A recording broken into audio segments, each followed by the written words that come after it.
Sarah Kendrick. I'm the Wildlife Program Supervisor with the Missouri Department of Conservation. The Great Missouri Birding Trail is an online resource for birders. It's not a physical walking trail, but it's a map of the best places to bird in the state.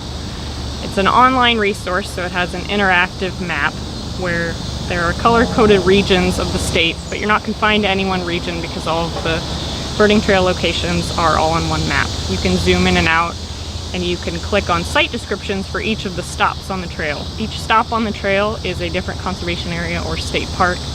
Nearly all of them are public land, so there's no charge to get in and bird and use the area. The website also includes a birding resources section.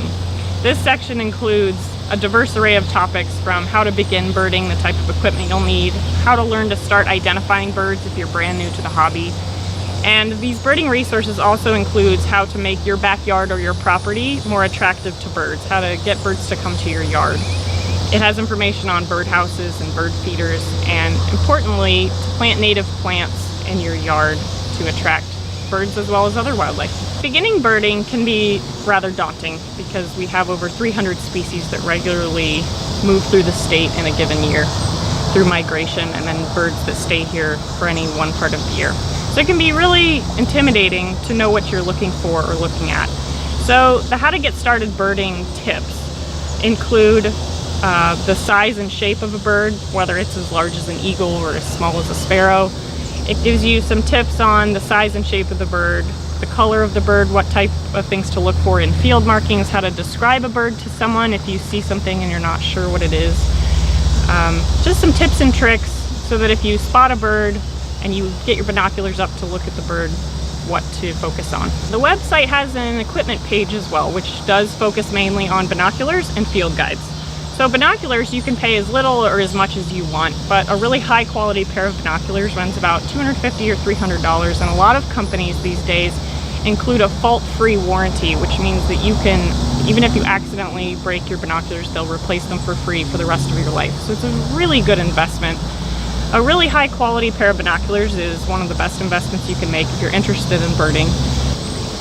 When it comes to field guides, there's a wide array of the types that you can get. There are the paper field guides books, which are the more traditional variety. It just depends on how you want to learn to identify birds, whether you want to look at photographs or illustrations of the birds.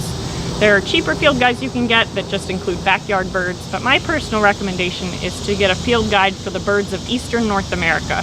That way, if you see a bird that isn't as common here or isn't a resident or might not be found in your backyard but on a more secluded habitat like a wetland, you're able to look up that type of bird as well. The other type of field guide that you can try is an application for your smartphone.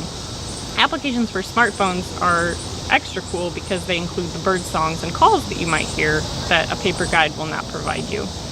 The Merlin Bird app is provided by the Cornell Lab of Ornithology, and it's free for download. There's an array of other types of bird identification apps that you can purchase online for up to about $10 is the average, or a little less. But keep in mind that even though that might seem a little bit pricey, a normal paper bird guide would cost about $20, and you don't get the songs with it. One of the topics that we cover on the Great Missouri Birding Trails website is to upload your checklist to ebird.org. ebird.org is a website and a database where you can upload your birding checklist from across the world. People are using it worldwide, and it banks everyone's birding checklist into one location. So there are a lot of occurrence maps and really neat information that you can pour through.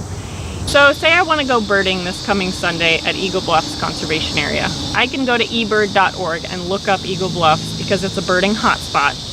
I can look up that location and see other birders' checklists that they've uploaded online. I can look them up by date, who's been there most recently, and what did they see in the last few days, so that if you want to catch a glimpse of those birds too, you could have a good possibility. Or you can search by Eagle Bluffs and the species type to look for one specific species and location to give you the best possible chance of seeing that bird. But the best part about birding and birding in Missouri is that there's such a huge variety of species to see. Whether they're resident birds that stay here year-round, like blue jays and cardinals, or if they're migratory species like all the different warblers, or waterfowl that move through in the spring and the fall. The Great Missouri Birding Trail is a work in progress. We currently have the Kansas City, Central, St. Louis, and Southeast portions of the trail on the website. We're working on a Southwest region and a Northeast region. But we're constantly updating content, and we're asking for your input on the website too, on the Contact Us page. So visit in often at greatmissouribirdingtrail.com.